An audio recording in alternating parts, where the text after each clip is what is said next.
आस्था की डुबकी लगाने अभिनेता अनुपम खेर भी पहुंचे। महाकुंभ की व्यवस्थाओं को लेकर अभिनेता ने सरकार की जमकर तारीफ की। कुंभ में साफ सफाई समेत तमाम व्यवस्थाओं को लेकर अनुपम खेर जैसे ही उन्होंने देखा तो काफी खुश नजर आए। उन्होंने क्या कुछ कहा, हम आपको वो भी सुनवाते हैं। कि मैं इस आयोजन में, इस समारोह में, इस सांस्कृतिक बल्कि स्पिरिचुअल आत्मीयता के समारोह में मैं यहाँ आया हूँ और जिस तरह से यहाँ पर ये आयोजन हुआ है, जिस तरह से आम इंसान, आम साधु, आम लोग एक सुरक्षित वातावरण में, एक त्योहार के वातावरण में यहाँ हैं, ये एक अचंभित करने वाली बात है और इसका पूरा श्रेय यहाँ के प्रशासन को जाता है, यहाँ के मुख्यमंत्री श्री योगी आदित्यनाथ जी को जाता है। मैं बहुत खुश हूँ। कुंभ में इस बार एक से बढ़कर एक विचित्र और चमत्कारिक बाबा पहुंच रहे हैं।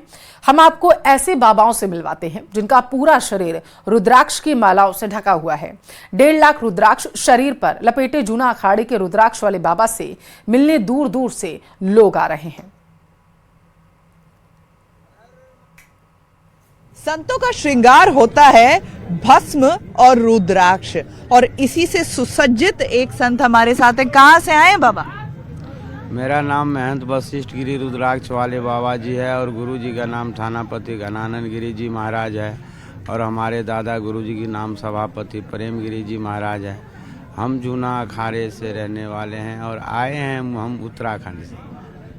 कितने रुद्राक्ष हैं आपके शरीर पर? ये लगभग जो है 1.25 लाख दाने का बना हुआ है जी। कैसे कैसे? बहुत भारी होगा, वजन काफी होगा। हाँ, वजन तो काफी है। और कैसा लग रहा है इस बार कुंभ? इस बार कुंभ बहुत आनंद आ रहा है। अब की बार जो है 2019 से ज्यादा कुंभ अच्छा है। अभी क्या संदेश देंगे सनातनियों को? मैं सनातनियों को संदेश दे रहा हूँ, आप भी आइए और महाकुंभ में आस्था की डुबकी लगाइए और गंगा जी का मोक्ष का प्राप्त पावें और यथा अनुकूल गंगा नहाने के बाद यथा अनुकूल जो है दान पुण्य करना चाहिए। दान पुण्य से जो है पाप विनाश होता है, आए गए बला जो है हमारे टलते हैं। महाकुंभ में इस दौरान साधु संतों और भक्तों का जनसैलाब उमड़ा हुआ है। आस्था के साथ महापर्व में 11 फीट लंबी दाढ़ी वाले बाबा चर्चा का विषय बन चुके हैं। अपनी दाढ़ी से 50 किलो तक का वजन ये उठाते हैं और उन्हें इस दाढ़ी और इतनी लंबी जटा को तैयार करने में कई साल लग चुके हैं।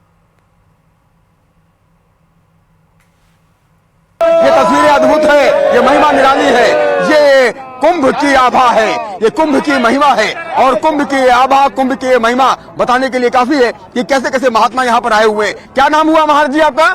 श्री जानकीदास त्यागी दाढ़ी वाले। श्री जानकीदास त्यागी दाढ़ी वाले कौन से अखाड़े से संबंधित है? दिगंबर अखाड़े से संबंधित है, राजस्थान के रहने वाले हैं और दाढ़ी के लिए जाने जाते हैं, दाढ़ी वाले बाबा के तौर पर पहचाने जाते हैं। क्या कहना चाहेंगे समाज के लिए और क्या संदेश देना चाहेंगे? सनातन धर्म को ज्यादा से ज्यादा बढ़ाएं, ज्यादा से ज्यादा मजबूत करें और अच्छा सहयोग करें। बाकी सनातन धर्म को हमको राष्ट्र हिंदू तक बनाना है। जय श्री राम। कैसी व्यवस्थाएं हैं महाराज जी? व्यवस्थाएं कैसी हुई है? कैसी व्यवस्था है महाकुंभ में? महाकुंभ में बहुत अच्छी व्यवस्था है। हमारे योगी जी ने बहुत तगड़ी व्यवस्था कर रखी है, अच्छी सुविधाएं। संत भक्त बहुत बढ़िया आनंद ले रहे हैं, बहुत बढ़िया आनंद ले रहे हैं।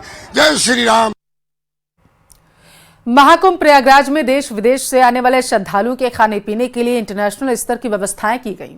महाकुंभ में पंपकिन नाम से एक डबल डेकर बस रेस्टोरेंट खोला गया जो लोगों के लिए आकर्षण का केंद्र बन चुका है।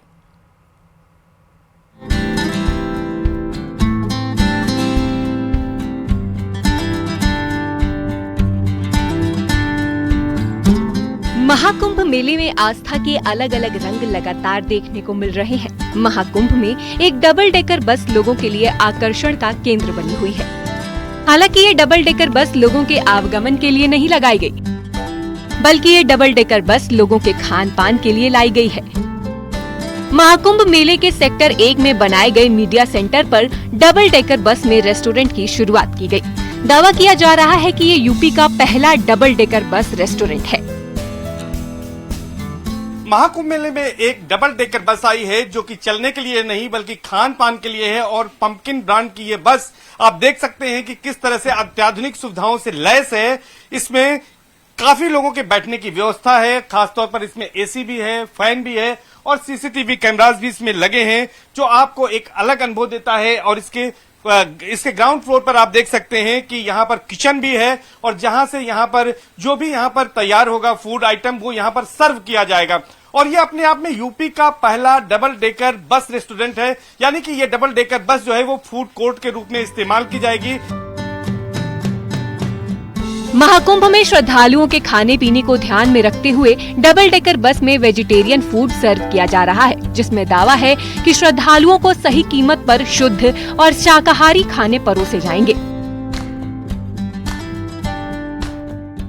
ये पूरा बेसिकली जितनी भी रिलीजियस प्लेसेस हम लोग वहाँ वेजिटेरियन बेसिस पे ही इसको वो करेंगे। और फूड कोर्ट में जो हमने प्राइस रेंज रखा है अपने कस्टमर्स के लिए वो बिल्कुल मतलब फैमिली फ्रेंडली है और अफोर्डेबल है। देखिए स्नैक्स में हम लोगों ने जो बेसिक बर्गर, फ्रेंच फ्राइज और हरा भरा कबाब, ये बेसिक जो आइटम्स होते हैं उनका बेसिक नॉर्मल जो रेंज होता है जो आपको मतलब किसी रेस्टोरेंट से आप कंपेयर नहीं कर सकते कि रेस्टोरेंट में आपको हाई प्राइसेस आप पे करते हैं, बट आप यहाँ की जो मेन्यू रेंज देखेंगे नॉर्थ इंडियन स्नैक्स और चाइनीज का, तो वो बहुत ही अफोर्डेबल और कस्टमर फ्रेंडली है।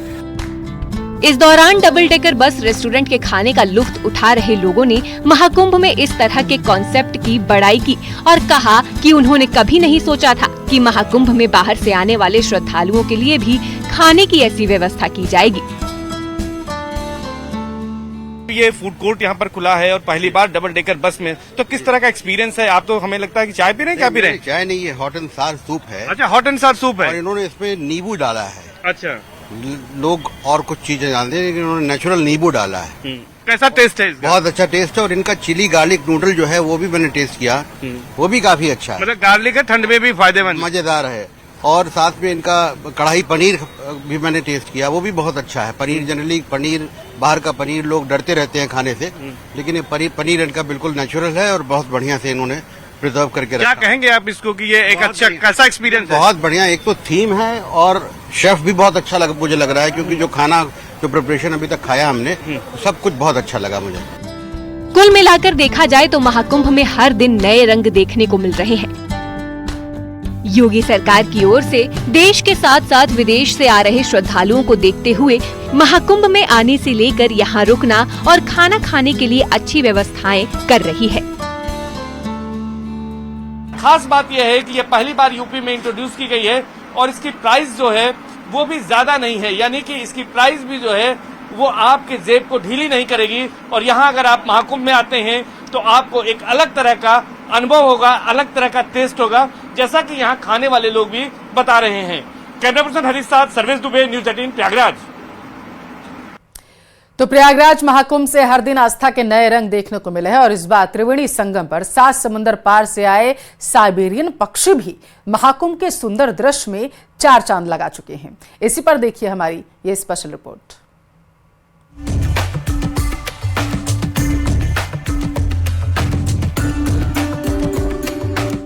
प्रयागराज महाकुंभ की अलौकिक और दिव्य तस्वीरें लगातार सामने आ रही हैं। संगम के दिव्य दर्शन, उगते सूर्य के साथ महाकुंभ स्नान की अद्भुत तस्वीरों के साथ 7 समंदर पार से आए पक्षी भी महाकुंभ का मनमोहक दृश्य देख प्रफुल्लित हैं। सर्दी की आहट के साथ ही प्रवासी पक्षियों का प्रयागराज के संगम में आना शुरू हो गया है। इस बार भी संगम त्रिवेणी में 5000 किलोमीटर दूर से महाकुंभ में साइबेरियन पक्षी आए हैं। गंगा जी की त्रिवेणी पर उड़ रहे ये पक्षी, ये हैं सीगल्स और ये आए हैं साइबेरिया से। दावा किया जाता है कि साइबेरिया से आए माइग्रेटरी पक्षी संगम तट पर आकर शाकाहारी बन जाते हैं। लोग उन्हें चारा देते हैं, जिससे उनकी ईटिंग हैबिट बदल जाती है। देखिए तस्वीरें यहाँ पर, एक अनोखी तस्वीर ये कि हम जो ये वेजिटेरियन स्नैक्स खिलाते हैं इनको, ये खाकर ये अभ्यस्त हो जाते हैं इनको खाने की, इनकी ईटिंग हैबिट्स जो है वो बदल जाती हैं। आमतौर पर ये पक्षी जो हैं वो मछली खाते हैं और मछली खाने की वजह से इनके मसल्स जो हैं वो तैयार होते हैं ताकि ये वापस माइग्रेट कर सके, वापस साइबेरिया लौट सकें। हालांकि ये जो संगम पर आकर ये पक्षी भी शाकाहारी हो जाते हैं। 144 सालों बाद आए खास संयोग पर आयोजित हो रहे महाकुंभ में दुनिया भर से श्रद्धालु प्रयागराज संगम में डुबकी लगा रहे हैं और त्रिवेणी संगम पर इन विदेशी मेहमानों को दाना खिला रहे हैं, क्योंकि भारतीय संस्कृति जीव में भगवान को देखती है। ये तस्वीरें संगम की धार पर, और सबसे अनोखी तस्वीरें, जो भी लोग आते हैं वो जरूर इन पंछियों को दाना डालते हैं, क्योंकि सनातन धर्म जो है वो सिर्फ किसी मूर्ति तक सीमित नहीं है, बल्कि जो पर्यावरण है, पशु पक्षी, नदी की धार, सबकी पूजा करने वाले हैं। बता दें कि प्रयागराज के संगम तट पर 13 जनवरी को पौष पूर्णिमा के दिन महाकुंभ का आगाज हुआ है, जो 26 फरवरी महाशिवरात्रि तक चलेगा। इस दौरान महाकुंभ मेले से हर दिन आस्था के अलग अलग रंग लगातार देखने को मिलते रहेंगे। Bureau report, news 18। प्रयागराज में महाकुंभ में देश दुनिया से कई लोग आ रहे हैं। बड़े बड़े नेताओं के बाद अब राष्ट्रपति और प्रधानमंत्री प्रयागराज में आस्था की डुबकी लगाने वाले हैं। पीएम मोदी और राष्ट्रपति के आने से पहले सुरक्षा एजेंसियां अलर्ट हो चली हैं। चप्पे चप्पे पर कड़ी निगरानी है।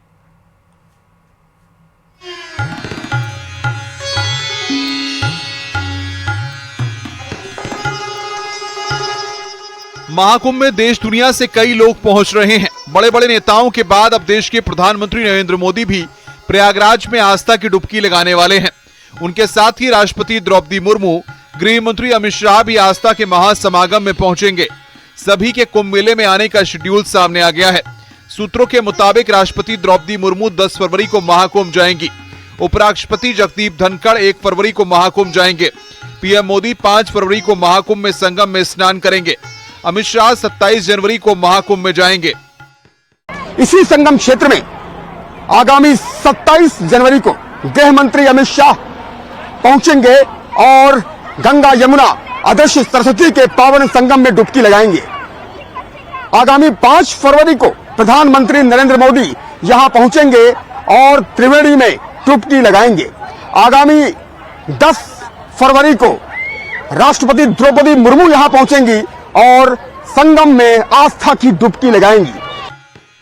महाकुंभ में देश विदेश की तमाम बड़ी हस्तियां पहुंच रही हैं। वहीं संगम में आस्था की डुबकी लगाने पूर्व राष्ट्रपति रामनाथ कोविंद भी महाकुंभ में पहुंचे, जहां उन्होंने कई शिविरों का दौरा किया और महाकुंभ के इंतजाम को लेकर योगी सरकार की तारीफ की। बहुत अच्छी तैयारियां हैं, बहुत व्यवस्थित हैं। अब मुझे प्रसन्नता हुई, मैंने बहुत सारे कैंपों में जाकर के देखा है। अब मुझे बहुत प्रसन्नता है। योगी जी की जो व्यवस्था है, सरकार की व्यवस्था है, उनके सभी कर्मचारियों की व्यवस्था है, मैं प्रशासन को बहुत बहुत धन्यवाद देता हूं। 2 दिन पहले राजस्थान के सीएम भजनलाल शर्मा ने भी महाकुंभ में आस्था की डुबकी लगाई। स्नान के बाद सीएम भजनलाल ने दीपदान किया। वहीं सीएम भजनलाल शर्मा ने राजस्थान मंडपम में साधु संतों से मुलाकात कर उनका आशीर्वाद भी लिया। हर कोई चुनौती आए उसको माँ गंगा पूरा करे, और माँ गंगा का ये दृश्य आप देख रहे हैं, निश्चित रूप से सभी प्रदेशवासी और देशवासियों को सुख और समृद्धि में रहें। रक्षा मंत्री राजनाथ सिंह भी महाकुंभ में स्नान कर चुके हैं। रक्षा मंत्री ने महाकुंभ क्षेत्र पहुंचकर संगम में डुबकी लगाई और मां गंगा का पूजन किया। रक्षा मंत्री राजनाथ सिंह ने कहा कि संगम में स्नान करना सौभाग्य है। रक्षा मंत्री ने महाकुंभ के सफल आयोजन के लिए सीएम योगी की तारीफ की। सनातन आध्यात्मिक विश्व के सबसे बड़े जन समागम का कुशल संचालन जिस तरीके से हमारे उत्तर प्रदेश के मुख्यमंत्री श्रीमान योगी आदित्यनाथ जी ने किया है, जिस श्रद्धा भाव से यहाँ के मुख्यमंत्री ने इस महाकुंभ का आयोजन किया है, इसके लिए वह साधुवाद के पात्र हैं, बधाई के पात्र हैं। और प्रशासनिक दृष्टि से भी यह आयोजन मैं कह सकता हूं ऐतिहासिक उपलब्धि है, क्योंकि मैं भी इस प्रदेश का मुख्यमंत्री रहा हूं। कुंभ नगरी में 27 जनवरी से धर्म संसद भी शुरू होने जा रही है, जिसमें सनातन बोर्ड के गठन को लेकर बड़ा ऐलान हो सकता है। वहीं एक शिविर ऐसा भी है जहां अभी से ही पूरी धर्म संसद सज गई है, जिसको नाम दिया गया है परम धर्म संसद। परम धर्म संसद में आए साधु सन्यासी बैठ सकेंगे। परम धर्म संसद जगतगुरु शंकराचार्य स्वामी श्री अवमुक्तेश्वरानंद सरस्वती के शिविर में हो रही है, जो 11 फरवरी तक चलेगी। महाकुंभ में 27 जनवरी से धर्म संसद शुरू होगी। धर्म संसद में सनातन बोर्ड के गठन की मांग रखी जाएगी। सनातन बोर्ड से देश के सभी 13 अखाड़ों के संत जुड़ेंगे। कथावाचक देवकीनंदन ठाकुर की अगुवाई में धर्म संसद होगी। धर्म संसद में सनातन बोर्ड के गठन का प्रारूप तय होगा। श्री कृष्ण जन्मभूमि मुक्तिकरण का मुद्दा उठाया जाएगा। तिरुपति बालाजी प्रसाद में मिलावट के दोषियों को सजा की मांग होगी। प्रयागराज महाकुंभ में वीवीआईपी मेहमान भी आज संगम में आस्था की डुबकी लगाने पहुंच रहे हैं। इस बार महाकुंभ में 40 करोड़ से ज्यादा लोगों के आने का अनुमान है। इसे लेकर बड़ी संख्या में पुलिस समेत तमाम सुरक्षा एजेंसियों के जवानों को प्रयागराज में तैनात किया गया है। अब राष्ट्रपति और पीएम के आने से पहले सुरक्षा एजेंसियां अलर्ट मोड पर हैं। चप्पे चप्पे पर कड़ी निगरानी की जा रही है। इसके साथ ही मेले में लगे हाईटेक कैमरों की मदद से भी सुरक्षा को लेकर सतर्कता बरती जा रही है।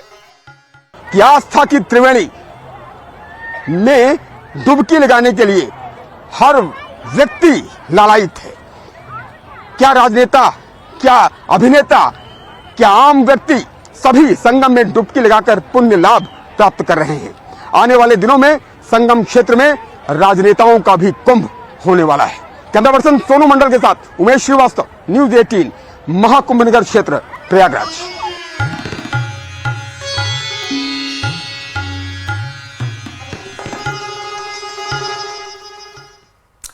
एक्टर सैफ अली खान को मुंबई के लीलावती अस्पताल से 5 दिन बाद डिस्चार्ज कर दिया गया। वो अपने परिवार के साथ अस्पताल से घर लौट गए हैं। सैफ अली खान खुद ही कार से उतरे, बिल्डिंग के अंदर गए, पूरी तरीके से फिट नजर आ रहे थे।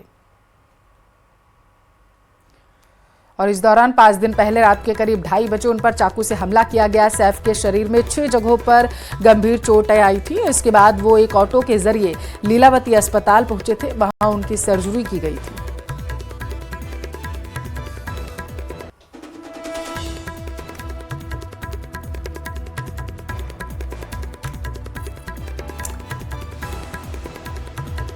तो मुंबई से ये बड़ी खबर आपके टेलीविजन स्क्रीन पर है। आपकी जानकारी के लिए आपको बताते चले कि सैफ अली खान डिस्चार्ज हो चुके हैं। अस्पताल से वो घर पहुंच चुके हैं और इस दौरान वो पूरी तरीके से फिट नजर आ रहे थे। तस्वीरों में भी आप देख सकते हैं, इस दौरान सैफ अली खान ने अपने फैंस का हाथ हिलाकर अभिवादन किया है और मुस्कुराते हुए नजर आए हैं।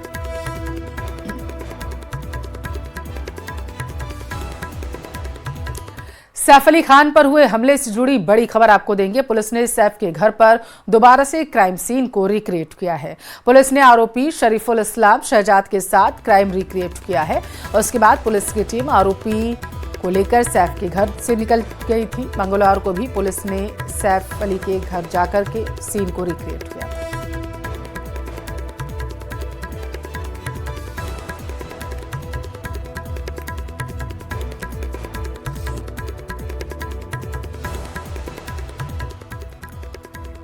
एसआई भर्ती पेपर लीक केस में अपडेट आया है। बड़ी खबर ये इस वक्त की है। फील्ड ट्रेनिंग रोकने के लिए दायर अपील पर सुनवाई आज होगी। ट्रेनी एसआई ने दायर अपील में कहा, कुछ लोगों के चलते पूरी भर्ती नहीं रोकी जा सकती। सिंगल बेंच के खिलाफ डिवीजन बेंच में दायर की गई है अपील। अपील पर आज हाई कोर्ट में सुनवाई होगी। ये बड़ी खबर आपके टेलीविजन स्क्रीन पर है। आपकी जानकारी के लिए आपको बताते चलें कि सुनवाई आज इस पूरे मामले को हो सकती है। अपील पर आज हाई कोर्ट में सुनवाई होगी। माना यह जा रहा है कि फील्ड ट्रेनिंग रोकने के लिए याचिका पर सुनवाई। फील्ड ट्रेनिंग जो है रोकने के निर्देश दिए गए थे, इस पर आज सुनवाई होगी। कुछ लोगों की तरफ से क्योंकि कहा जा रहा है कि एसआई भर्ती पेपर लीक में जिस तरीके से लेट लतीफ़ी हो रही है, जिस तरीके से रोक लगाई गई है ट्रेनिंग को लेकर के, इसका खामियाजा सभी को भुगतना पड़े, ये मुनासिब नहीं है। और यही वजह है कि इस पूरे मामले को लेकर के अपील लगाई गई थी, याचिका दायर की गई थी और इस पर आज सुनवाई होगी। ज्यादा जानकारी लेंगे, संवाददाता सौरभ गृहस्थी हमारे साथ जुड़ चुके हैं। सौरभ, कितनी याचिकाएं लगाई गई हैं इस पूरे मामले को लेकर के और क्या जानकारी आपके पास? देखिए, इस पूरे मामले को लेकर कई याचिकाएं, लेकिन आज जो इस याचिका पर सुनवाई होनी है वो ये करीब 50 सब इंस्पेक्टर ने ये याचिका जो है वो दायर किया और सिंगल बेंच का जो आदेश है उसके खिलाफ डबल बेंच में जो है वो अपील की गई है। दरअसल सिंगल बेंच ने ट्रेनिंग और पोस्टिंग के आदेश पर जो है वो रोक लगा रखी है और उसके खिलाफ जो है वो ये जो ट्रेनी एसआई हैं, ये लोग जो है वो ये मांग कर रहे हैं कि कुछ लोग जो है वो इस भर्ती परीक्षा में नकल और अन्य चीजें कर सकते हैं, लेकिन सारे लोग इस प्रकार के नहीं है। उन्होंने जेन्युइन रूप से ये परीक्षा जो है वो दी है। इसके आधार पर पूरी भर्ती परीक्षा को रद्द या उस पर रोक जो है वो नहीं लगाई जा सकती। इस लिहाज से ये लोग सिंगल बेंच तो के सौरभ, आदेश जैसा के देखा जा रहा था कि कुछ लोग ट्रेनिंग को रोकने के पक्ष में थे, हालांकि कुछ लोग ये भी कह रहे थे कि कुछ अभ्यर्थी ऐसी भी हैं जिन्होंने बड़ी मेहनत से परीक्षा दी थी और उनको इसका खामियाजा ना भुगतना पड़े। कुल मिलाकर देखा जाए तो यही आ रहा है। जी बिल्कुल, कुछ लोग जो लोग इसमें चयन नहीं हो पाए वो चाह रहे कि भर्ती परीक्षा को रद्द हो जाए ताकि वो नए सिरे से इस भर्ती परीक्षा में शामिल हो पाए। लेकिन इस भर्ती परीक्षा में कई ऐसे भी अभ्यर्थी हैं जो बिना नकल के पास हुए, ना सिर्फ पास हुए बल्कि उनका चयन भी हो गया है। इसलिए से उनकी ये मांग है कि सभी ने नकल नहीं की है, सभी लोग डमी कैंडिडेट को बिठाकर इस भर्ती परीक्षा में शामिल नहीं हुए। इसलिए से इस भर्ती परीक्षा पर रोक जो है वो नहीं लगनी चाहिए और उनको ट्रेनिंग और पोस्टिंग जो है वो मिलना चाहिए। तो उसी आधार पर आज हाईकोर्ट में जो है वो डबल बेंच में ये मामले पे सुनवाई होगी। बहुत शुक्रिया, आप नजर बनाए रखिएगा, आगे आपसे अपडेट लेंगे।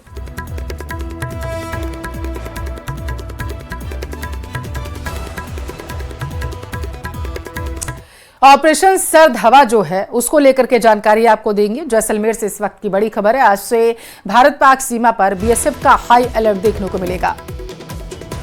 बताया जा रहा है गणतंत्र दिवस को लेकर ऑपरेशन सर्द हवा चलाया जा रहा है। आधुनिक हथियारों के साथ 24 घंटे जवान पहरा देते नजर आएंगे। बीएसएफ के अधिकारी मॉनिटरिंग करेंगे पूरे मामले को लेकर के। आज से 29 जनवरी तक ये ऑपरेशन यूं ही जारी रहेगा। ये बड़ी खबर आपके टेलीविजन स्क्रीन पर है। ऑपरेशन सर्द हवा को लेकर के जवान पूरी तरीके से मुस्तैद हो चले हैं बॉर्डर्स पर, क्योंकि गणतंत्र दिवस को लेकर के सुरक्षा चाक चौबंद की गई।